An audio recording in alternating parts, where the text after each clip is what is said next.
Oh ternyata itu lindung sumber siapa? merahnya air Kandilo 5 tahun yang lalu itu ternyata dari.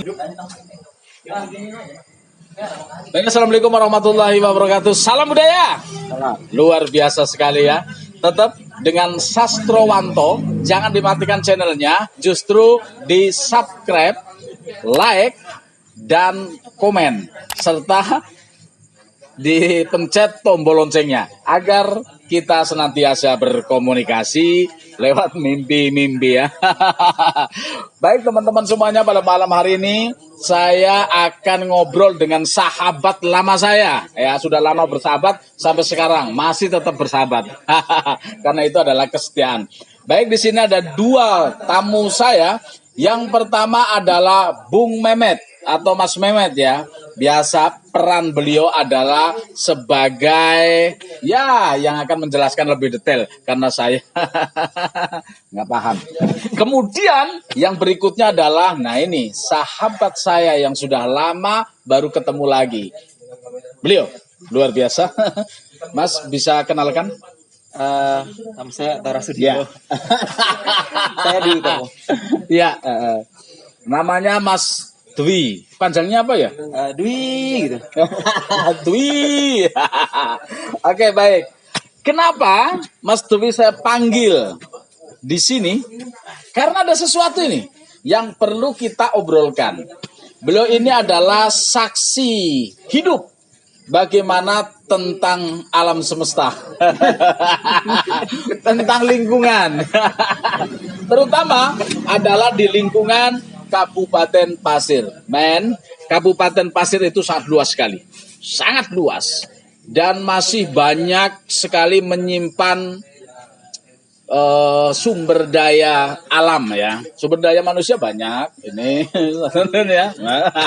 Sumber alam banyak juga. Sangat luar biasa sekali. Nah, ada beberapa pertanyaan dari saya baca rekan-rekan saya di sini bertanya. Ada yang menanyakan kenapa Sungai Kandilo kok warnanya coklat seperti susu? Apakah sejak Kandilo pertama kali ada itu warnanya seperti coklat atau susu coklat? Nah, ini pertanyaan yang pertama yang tentunya saya tidak bisa menjawabnya karena saya orang baru di sini ya. Tentunya saya panggil Mas Dwi ini untuk ya menjelaskan mengenai tentang hal ini. Baik, ini pertanyaan pertama, Bu. Mas Dwi. Kita melihat kita punya sungai ya. Salah satunya sungai yang ada di Kalimantan Timur yaitu di Kabupaten Pasir khususnya ada Sungai Kandilo yang kita banggakan. Yang mana banyak masyarakat tergantung kepada sungai itu. Termasuk PDAM ya, sumber air bersih kabupaten itu salah satunya mengambil dari Sungai Kandilo. Nah, tetapi ketika kita melihat ke sungai itu ternyata tidak sejernih ketika sudah masuk ke rumah-rumah kita. Yaitu sangat butek sekali. Jadi warnanya itu betul seperti dia katakan teman-teman bahwasanya seperti susu coklat ya, coklat susu seperti itu. Nah, ini apakah sejak dulu itu warnanya begitu? Apakah ini pengaruh dari hal lain? Bisa dijelaskan? Oh ya, sebentar ya. Mas Dwi ini kenapa saya bertanya kepada beliau? Karena beliau ini adalah orang yang berkecimpung di alam semesta, pencinta alam. Satunya pencinta alam, kemudian pendaki gunung ya dan sebagainya. Melalang buana ke hutan dan gunung itu adalah sarapan paginya. Sore tentunya sudah tidur. Oke, jelaskan Mas mengenai tentang sungai yang budak itu loh. Bentar, ini agak berat ya, saya minum dulu ya. Oh, silakan. Ya. Tanyanya kalau langsung yang Ini bukan air putih biasa tapi air putih sajian dari Pondok Ilalang. Sangat luar biasa. Ya, silakan. Tentunya kalau ditanya warna Sungai Kandilo itu sudah dari dulu begini atau enggak? Iya, atau ada pengaruh lain? Atau pengaruh yang saya jawab enggak. Enggak ya? Dulu gini. saya pribadi saya nggak pernah melakukan penelitian secara rinci karena saya memang nggak pernah meneliti. Saya nggak pernah meneliti sesuatu karena itu bukan bidang saya. Oh iya. Saya akan mengungkapkan sesuai yang saya lihat dan saya temui. Secara historikal, ini simpel saya tarik ibaratnya sekitar 16 tahun ke belakang. Iya, oke. 16 tahun ke belakang ya. 16 tahun ke belakang. Ada seorang perantau dari luar Pasir, luar Kalimantan, bilang bahwa ketika dia datang awal tahun 2000 itu, dia masih menemukan kandilo itu jernih. Dia masih mengencing, itu danggalannya besar-besar dan airnya jernih. Ikan itu kelihatan ya di Iya. dalam itu. Kemudian kebetulan saya itu suka belusukan ya. Iya. Tapi nggak ada kamera waktu Iya. belusukan ya. Iya betul. Bukan pencitraan ya. Itu sekarang beliau itu udah almarhum. Saya nggak tahu. Sepertinya beliau orang Banjar tapi lama di sini. Beliau mengatakan bahwa Sungai Kandilo itu jernih. Sungai Kandilo itu jernih ya, Jernih sekali. teman-teman ya. Jadi yang Anda pernah menyaksikan Sungai Kandilo itu butak seperti itu, warnanya coklat seperti susu. Nah, ini ternyata dulu tidak. Dulu itu sangat jernih sekali.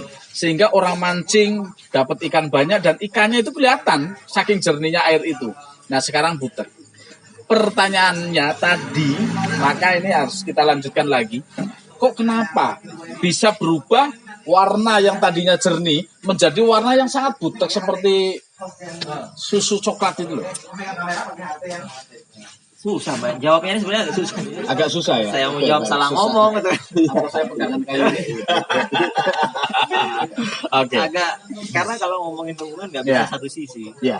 Pertama pasti juga karena semakin bertambah banyaknya manusia Aha. akan ada aktivitas di situ juga kan. Iya. Itu secara alamiah mereka juga akan pasti akan mengurangi kejernihan kan. Betul. Terus agak takut saya ngomong kayak gini. Jangan takut-takut ya, jangan takut-takut, artinya nggak masalah, artinya ini kan penyebab aja, penyebab Ya, ya, kan, penyebab kita tidak mengadili Ya. siapa yang membutekkan. Kayak gini aja. Saya ngomong berdasarkan yang Iya. saya temui di lapangan. Iya. Dan Berdasarkan pengalaman ya. pengalaman saya garis bawahi saya nggak melakukan penelitian. Iya. Sebenarnya kalau penelitian ini saya buka aja di sini itu sudah pernah dilakukan oleh senior pendahulu saya udah. Bahkan mengambil sampel itu sudah sering. Oh, jadi dari pecinta alam yang senior sampean, Senior saya. pendahulu sampean itu sudah pernah melakukan penelitian di air sungai itu Pengambilan ya. sampel dan sebagainya. Pengambilan sampel dan sebagainya sampai menyimpulkan ya, ada Iya. kesimpulan ya. Oke, baik. Kita tidak seberat itu, tetapi Ya, ya. bagaimana dari pengalaman sampean lah sebagai pecinta alam, Ya. pendaki gunung yang tentunya melewati sungai, batu dan sebagainya. Jadi simpelnya aja, ya itu tadi semakin banyak manusia, semakin banyak pembangunan dan bahan baku itu akan dibutuhkan semakin banyak. Yang paling mudah ditemuin itu kalau kita lihat dari sekitaran Grogot, tanah Grogot, Oh, yang paling dekat dulu ya, dari sekitaran Tanah Grogot itu ya. ya tambang pasir. Tambang pasir salah satunya. Oke, baik, luar biasa ya. Dari teman-teman semuanya, kita sudah dengar dari kesaksian bahwasanya salah satunya adalah yaitu ketika kita butuh makan, kita butuh Ya. pekerjaan. Ya, salah satu peluang di sini adalah menambang ya. Ya. Nah, salah satu tambang itu adalah tambang pasir. Itu salah satu yang mempengaruhi bagaimana air itu menjadi keruh gitu ya. Nah, sekarang ke Mas Mehmet. Mengenai ini fenomena apa? Apakah bisa ini diminimalisir gitu kan? Berat juga ya. Agak berat juga. Oke, baik. Tapi kalau cerita soal sungai yang keruh itu saya pikir ini salah satu kesedihan lagi yang kita rasakan dari model pembangunan yang kita kembangkan gitu ya. Ya. Kalau Mas Dwi tadi menyebutkan ada bahwa terjadinya salah satunya karena ada penambangan Iya. pasir gitu loh kan. Pasir ini kan kita butuhkan untuk pembangunan. Betul. Sekarang orang membangun rumah itu lebih murah menggunakan menyusun dengan bata dan pasir gitu Iya, kan, bata dan daripada pasir menyusun menggunakan dengan kayu. kayu Iya. gitu. Nah, ini kemudian perubahan pola ini juga kemudian menumbuhkan para penambang untuk mengisi adanya kebutuhan itu gitu. Nah, ini hukum-hukum ekonomi biasa aja gitu loh kan, bahwa ketika Fenomena ada, biasa ini. iya, ketika ada kebutuhan maka selalu ada yang menyediakan. Iya, Gitu. Persoalannya bukan soal siapa yang membutuhkan dan siapa menyediakan sebenarnya, tapi bagaimana mengatur kebutuhan ini seberapa, kemudian bagaimana cara menyediakannya. Itu yang semestinya dilakukan oleh pemerintah, dan kita sudah mengenal bahwa pemerintah ini sudah ikut dalam konferensi KTT Bumi tahun 92 itu. Tahun 92 ya. Tahun 92, kemudian ada KTT konferensi PBB tentang pembangunan berkelanjutan. Ya, Dan kita sudah pembangunan berkelanjutan ya. Betul, dan kita sudah menandatanganinya. Dan kalau kasusnya ternyata tahun 2016, 2006 awal 2000 sekarang 2000 berapa? Sekarang 2020 ya. 20. Kalau 16 tahun lalu 2004 gitu. Iya. Artinya sebenarnya kita sudah melewati KTP Bumi sekian tahun gitu loh kan. Kalau kemudian dalam satu generasi saja sungai itu rusak, gitu kan? Bagaimana dalam sekian generasi? Padahal kita sudah berkomitmen bahwa pembangunan kita kan pada waktu itu masih menggunakan 3 pilar, gitu kan? Ya. Dalam KTT Bumi itu sosial, ekonomi, dan lingkungan. Lingkungan. Artinya secara prinsip kita mau mengatakan begini, dalam pembangunan kelanjutan kemudian yang diperkenalkan itu bagaimana kita membangun tanpa mengurangi kemampuan generasi mendatang untuk bisa membangun juga. Begitu ya? Dengan kapasitas yang sama ya. Dengan kapasitas yang sama. Jadi artinya kalau kita bisa membangun dengan 100 pasir, mendapatkan 100 pasir baik. Hari ini kita bisa membangun 100 pasir. Kemudian kalau kita bisa mendapatkan 1 ton ikan dalam sungai dalam 1 bulan, 50 tahun lagi generasi anak-anak kita, cucu-cucu kita mestinya juga mendapatkan 1 ton minimal ikan dari sungai yang sama. Begitu jaminannya mestinya. Oh, jaminannya begitu ya. Iya. Ini juga ya. Tapi sebenarnya kalau dilakukan bisa ya ini. Sebenarnya bisa. Karena kita sudah artinya sebenarnya mudah. Ya. Ada dua konsep yang diperkenalkan bahwa kita menggunakan untuk membangun kita akan menggunakan sumber daya alam yang berkelanjutan. Sumber daya alam yang berkelanjutan. Contohnya biar paham ini. Bukan berkelanjutan, sumber daya alam yang terbarukan. Yang terbarukan. Contohnya misalnya hutan, bahan makanan segala macam itu kan bisa diperbarukan. Ya, ekosistem kita bisa berbaru sendiri gitu loh. Seperti ikan itu kan kita ambil dari laut. Artinya ketika membangun ini contoh misalnya pasir ini ya. Pasir kan itu tidak bisa kalau di sini ya. Tapi kalau yang dekat Gunung Merapi itu kan terbarui terus. Iya, betul. Tapi kalau di sini enggak ya. Betul. Nah, itu gimana untuk mengganti ini? Misalnya dengan kayu atau ada 2 konsep. Artinya kalau kita membangun dengan yang terbarukan, kita tidak boleh di bawah di atas ambang batas. Ekosistem untuk mereproduksi itu. Itu kita tidak boleh bangun. Artinya kalau sungai itu misalnya menghasilkan ikan-ikan itu menghasilkan sekian 10.000 ikan misalnya dalam 1 bulan, maka kita tidak boleh memanennya lebih dari itu ya. Kira-kira kayak gitu loh, itu kan sederhananya kan. Kemudian juga kalau kita menggunakan, yang rumit nanti kita adalah soal tambang misalnya. Bagaimana misalnya tambang itu karena itu tidak terbarukan, kita harusnya punya hitungannya berapa sih jumlahnya barang tambang itu, dan bagaimana dalam sekian tahun kita mengambilnya sedikit demi sedikit tanpa menghilangkan kemampuan generasi masa depan untuk mengaksesnya juga. Jadi tidak sekonyong-konyong koder atau tidak membabi buta ya. Artinya betul. Harusnya kapasitas pada tahun ini 15 ton misalnya ya, diambillah karena masih ada tenaga dan waktu, diambillah sampai 100 ton itu misalnya. Itu ada pembatasan, dan ini yang mengatur harusnya pemerintah begitu ya, yang mengontrol. Betul. Karena sekarang kendali pembangunan, kendali gerak orang itu kan ada di bawah pemerintah. Kalau dulu kita masih menggunakan pola adat, itu ada di aturan adat gitu loh. Ada pola-pola itu kearifan lokal kita memberikan keilmuan bagi kita untuk melakukan mengikuti proses bagaimana alam itu bekerja gitu. pembaharuan dan sebagainya gitu ya. Ya misalnya kita mengetahui bahwa di daerah timur misalnya ada prosesasi, jadi ada waktu di mana orang boleh menangkap ikan dan di mana orang tidak boleh menangkap ikan. Oh, baik, luar biasa. Ini sangat menarik sekali untuk diobrolkan lebih dalam sekali ya, karena tentunya kita harus peduli dengan lingkungan, kita harus menjaga tentang bagaimana bumi, tetapi kita tetap harus bisa hidup dari hasil bumi itu. Baik, tadi ngobrol mengenai tentang tambang, Mas. Dari pengalaman sampean perjalanan Kandilo ya di sini di kota, kemudian sampean kan ke hutan, ke gunung dan sebagainya.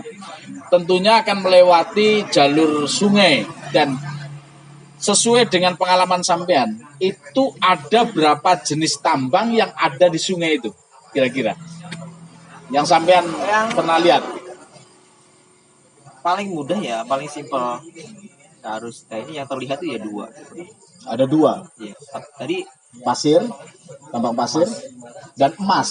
Ya, tambang pasir dan tambang emas ya. oh iya, dan saya baru turun ini dari Rintis Jalur di daerah Pusui, jadi Oh, ada Pusui. puncak tertinggi pasir itu. Ya. Yang nomor 2-nya itu ada Gunung Meliat.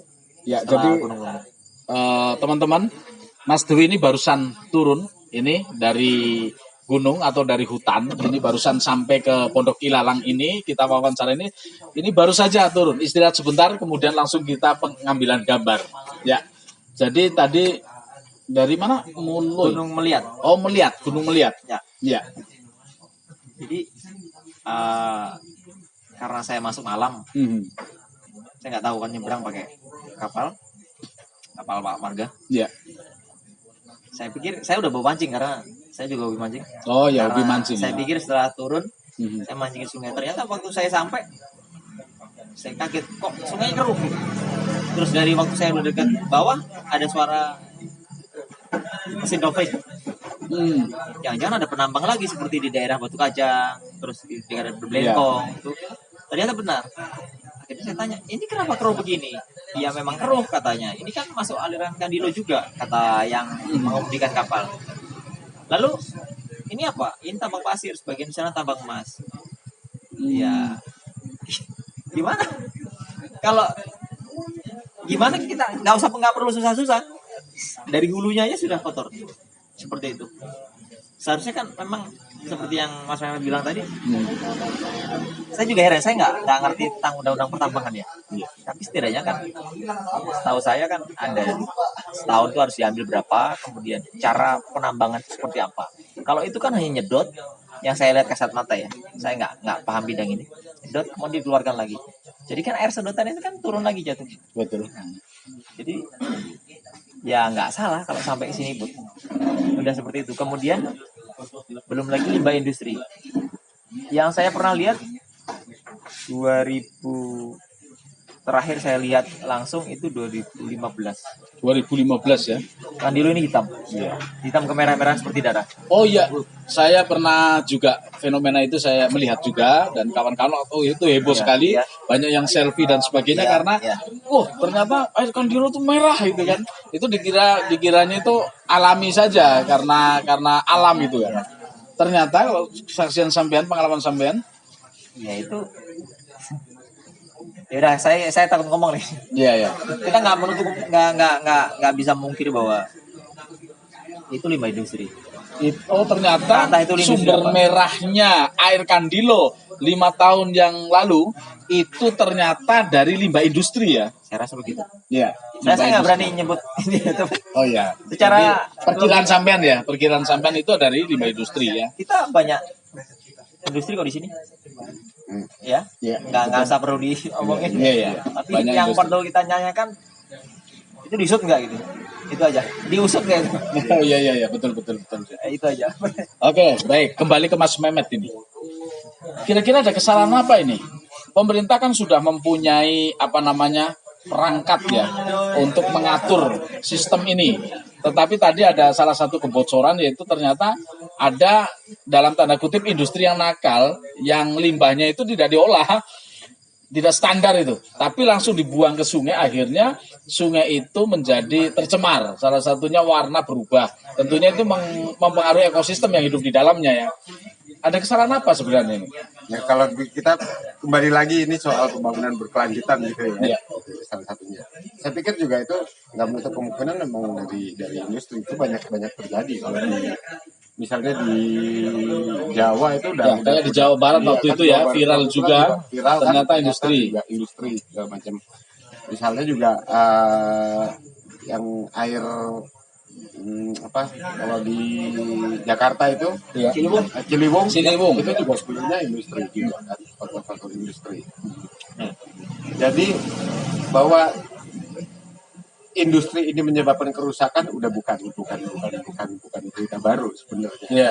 Persoalannya kenapa sampai industri ini selalu dibiarkan gitu. Ini yang menyedihkan karena kita slogan pembangunan berkelanjutan ini walaupun kita menandatanganinya, tapi juga seperti kita menggunakan dua muka gitu loh.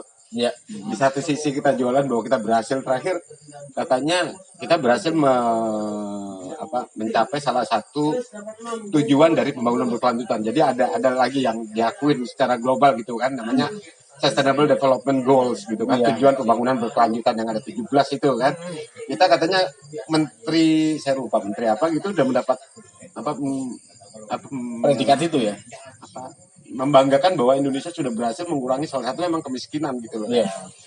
Tapi hal-hal yang bisa digelontorkan secara diselesaikan dengan penggunaan anggaran-anggaran pemerintah, itu yang menjadi kebanggaan-kebanggaan. Tapi di realitas misalnya seperti lingkungan yang itu kasusnya tidak juga kita temui di Pulang, itu tidak pernah muncul juga dibicarakan secara publik gitu loh. Ya, tidak pernah dibicarakan sebagai sebuah isu nasional yang penting oleh pemerintah.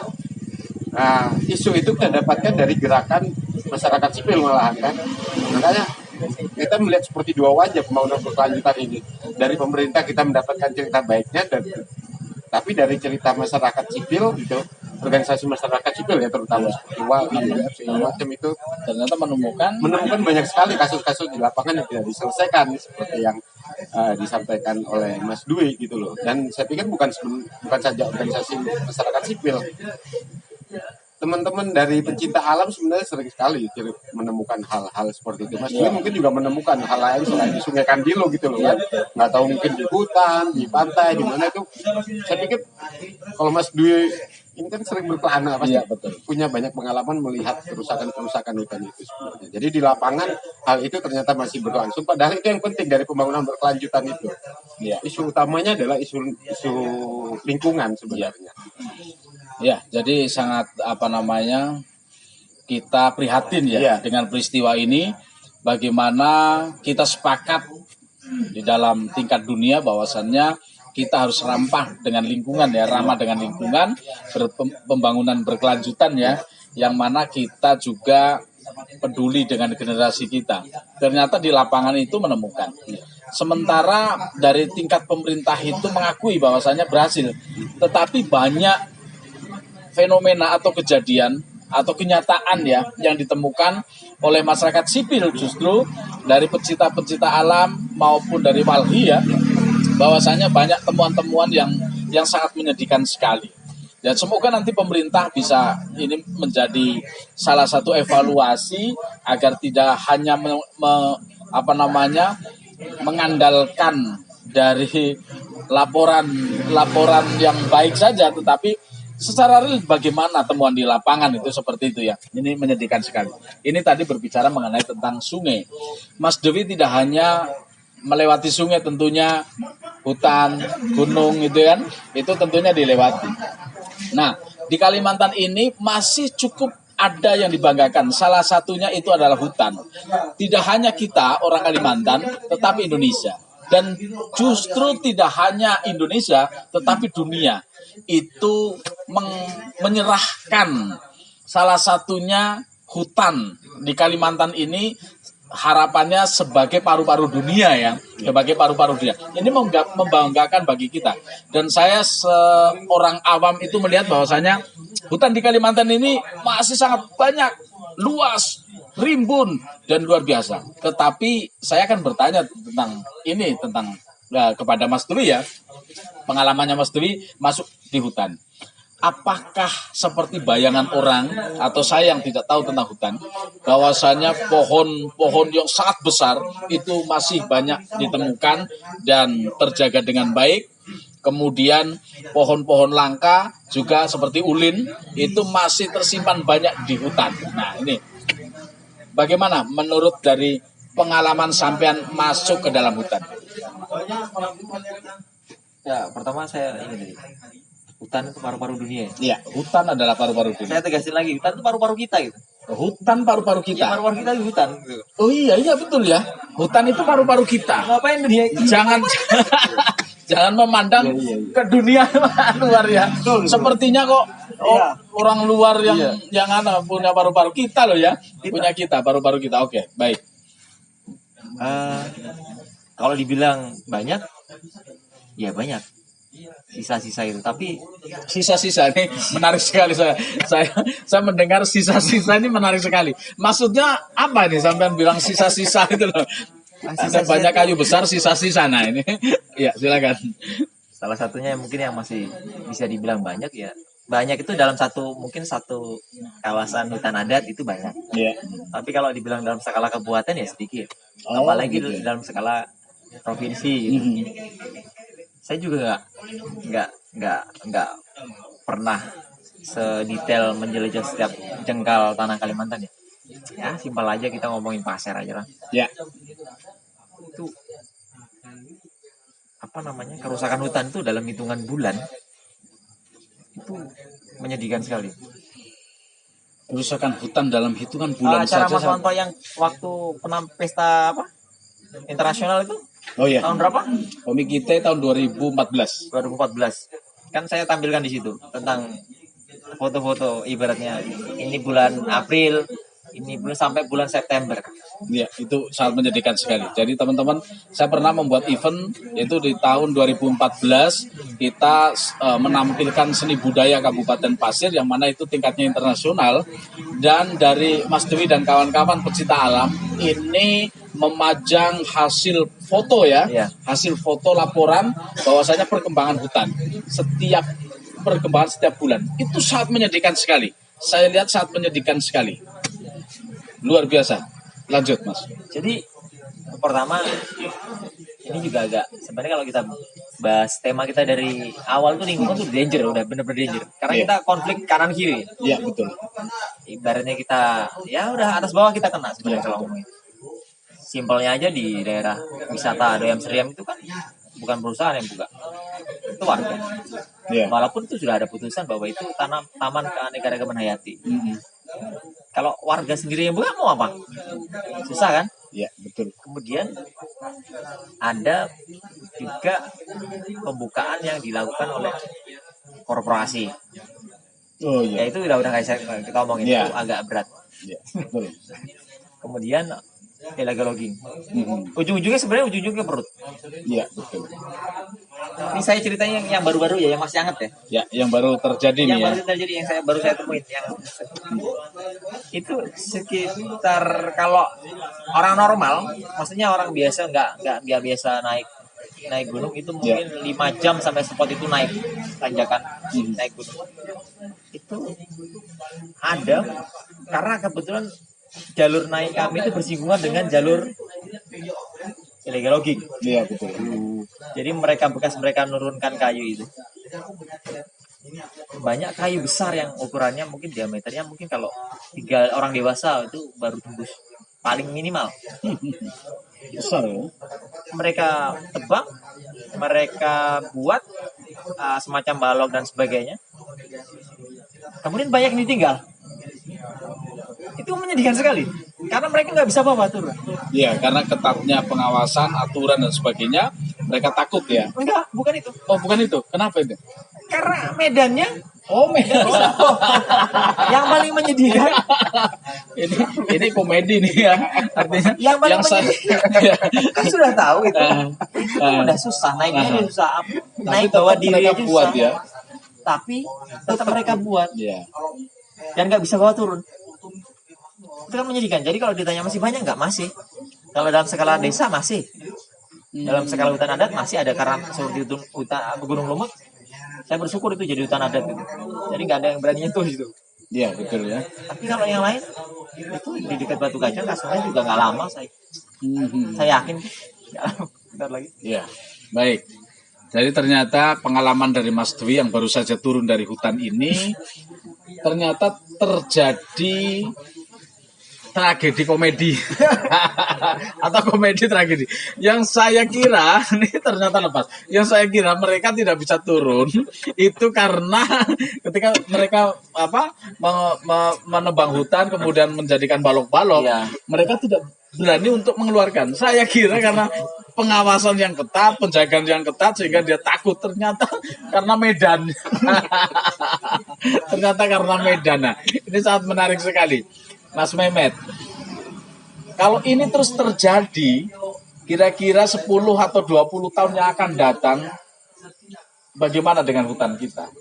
Saya pikir ceritanya Mas Dwi tadi sudah menggambarkan gitu. Iya. Artinya dalam kondisi sekarang yang mereka tebang tadi mereka nggak bisa bawa turun karena menebangnya kan di kondisi lerengnya. Iya. Iya. Lereng yang Curam. curam gitu. Curam loh, sekali. kan. Mereka menebang itu dalam perkiraan saya, tafsiran saya, karena di lahan yang datar itu juga pokoknya sudah nggak ada lagi yang ditebang gitu. Ya bener. Karena di bawah itu udah dirambah semua. Habis mereka naik. Jadi mereka sampai ke tempat-tempat yang terjal, yang susah dijangkau. Ternyata karena yang di daerah enak, yang daerah datar Iya. itu sudah habis ya, Habis, sudah sudah. tidak ada ya. Emang sudah nggak ada. Wih, sangat pilu sekali ternyata ya. Bayangkan dulu Sedih sekali.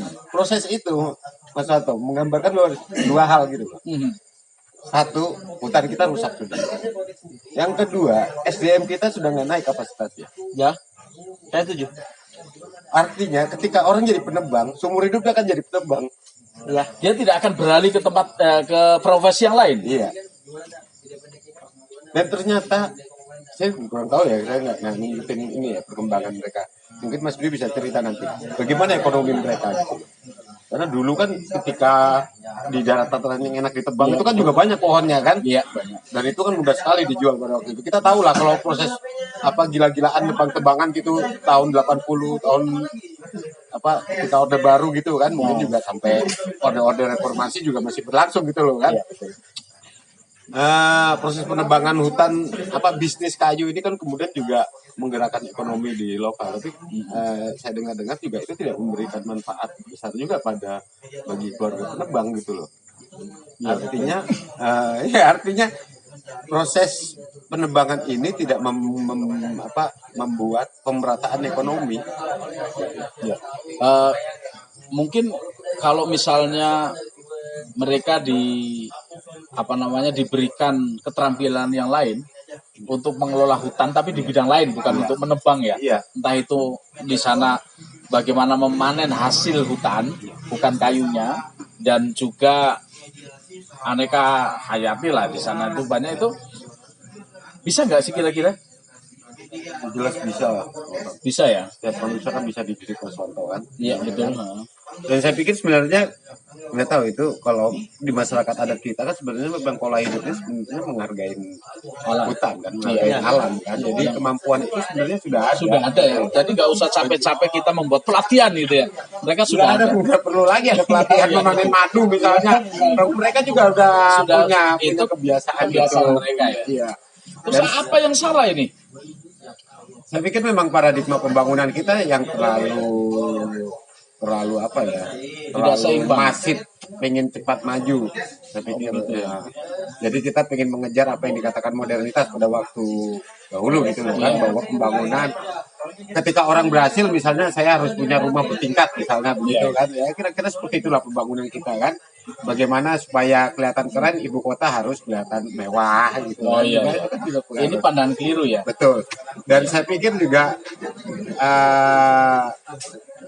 terjadinya penebangan hutan dan proses cerita tentang sungai tadi itu menggambarkan juga bagaimana proses pembangunan berkelanjutan ini yang kemudian dalam tanda kutip itu tidak terjadi, itu ada hubungannya dengan korupsi gitu loh.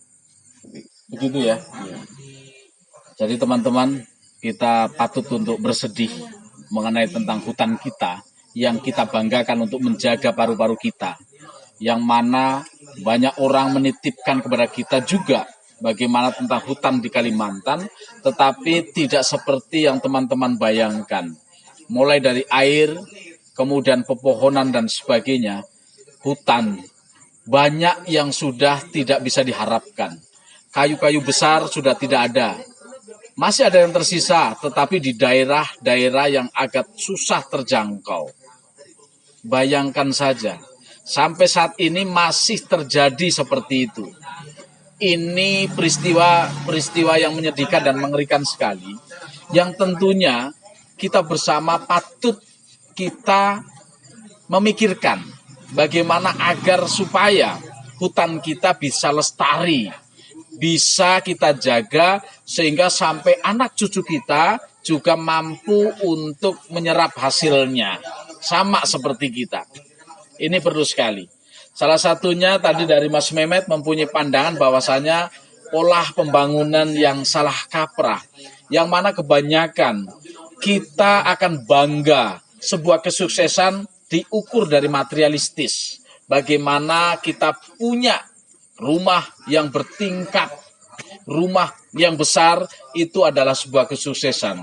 Bagaimana pemerintah mempunyai gengsi sebuah ibu kota atau kota besar atau kota-kota kecil pun di negeri ini, itu dilihat dari pembangunan, salah satunya adalah bangunan-bangunan yang dibangun di kota itu sebagai ukuran keberhasilan.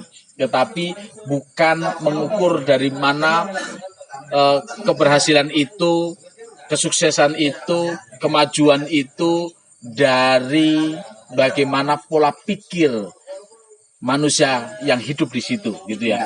Sehingga ini yang menjadikan kerusakan, salah satunya sumber kerusakan di hutan. Dan ini sangat miris sekali. Sekarang kita kewalahan sekali untuk menangani ini. Ketika yang bekerja adalah walhi misalnya, pecinta alam, pendaki gunung dan sebagainya, ya, pecinta lingkungan, tidak cukup. Harus semua, mulai dari pemerintah sampai ke masyarakat harus paham. Padahal kita mempunyai masyarakat yang sangat luar biasa, terutama adalah di Kalimantan, yang mereka tentunya mempunyai kebudayaan, kebiasaan yang sudah sangat luar biasa menghargai alam. Namun kenapa sekarang mereka berbalik? Tidak seperti dulu kala. Tentunya ini pengaruh dari orang-orang yang tinggal di kota. Begitu ya. Dan juga pengaruh bagaimana kurang tepatnya atau kurang detailnya pemerintah untuk mengatur sistem pembangunan berkelanjutan. Ya, tentunya ke depannya kita bersama berharap tentunya bagaimana pemerintah mampu untuk mengontrol, mampu untuk memahamkan masyarakat mengenai tentang pembangunan berkelanjutan. Kemudian budidaya masyarakat yang adiluhung, yaitu mencintai lingkungan, ya, peduli dengan alam dan sebagainya. Nggak perlu kita ajarin karena mereka ada ahlinya. Mereka bisa kita spot, kita dukung sehingga mereka kembali lagi. Bagaimana orang-orang yang hidup di hutan tidak merusak hutannya, menjaga, justru menghijaukan hutan itu sendiri. Saya kira itu teman-teman, dan ini gambaran. Mari kita bersama-sama berpikir semua saja, siapa saja di Pasir, Provinsi Kalimantan Timur, Indonesia maupun dunia. Mari kita bersama-sama memikirkan solusinya bagaimana hutan kita harus tetap lestari. Begitu ya. Baik, ada yang perlu disampaikan lagi dari Mas Dwi sebelum kita tutup? Sedikit. Jadi senior saya pernah bilang, Ya. ketika manusia itu menjadi binatang yang paling sempurna, itu sangat berbahaya sekali. Ya. Ketika manusia menjadi binatang yang paling sempurna, itu berbahaya sekali. Gitu ya? Ya. Oke. Jadi janganlah jadi binatang yang sempurna. Dari Mas Mehmet. Kita ingat pada waktu Kalimantan ini masih penuh pohon gitu. Iya. Kita bangga dengan rotan dan kayu, produk kayu. Iya. Tapi kita lihat sendiri Kalimantan ini sampai sekarang gitu kita tidak bisa menemukan misalnya industri kerajinan kayu tumbuh.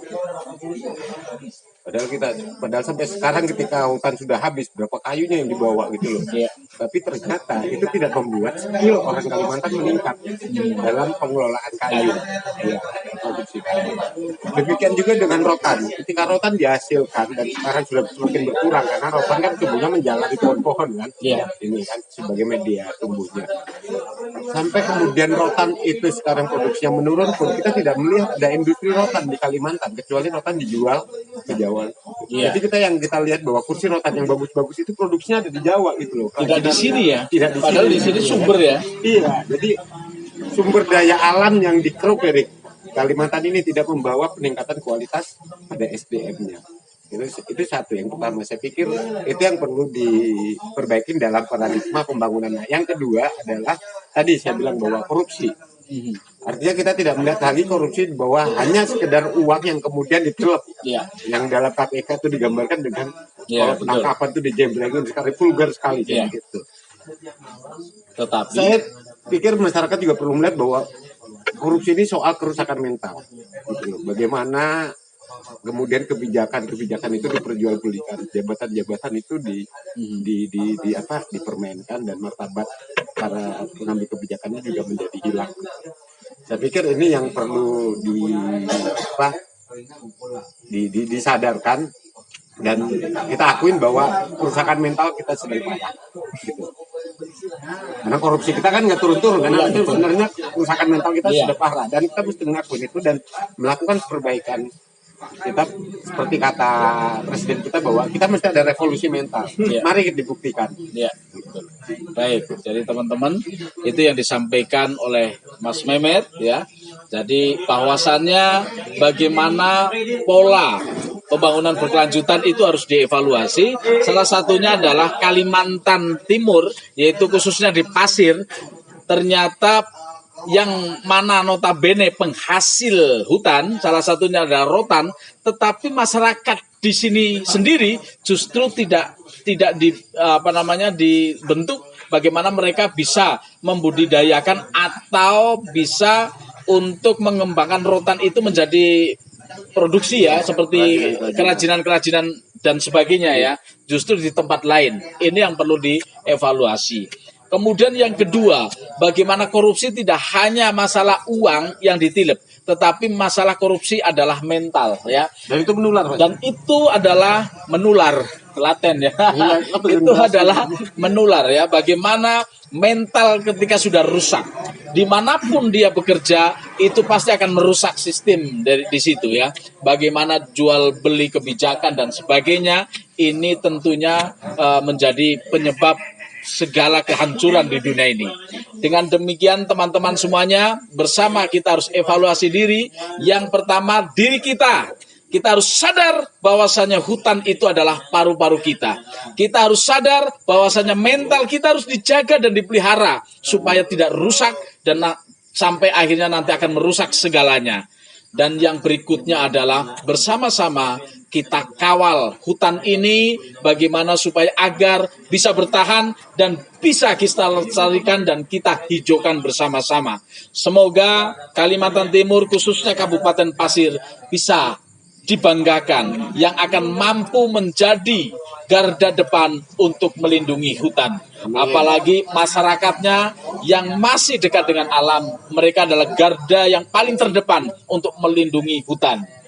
Adat ya, hukum adat, orang adat itu harus mampu kuat untuk menjaga hutan dan melestarikan hutan.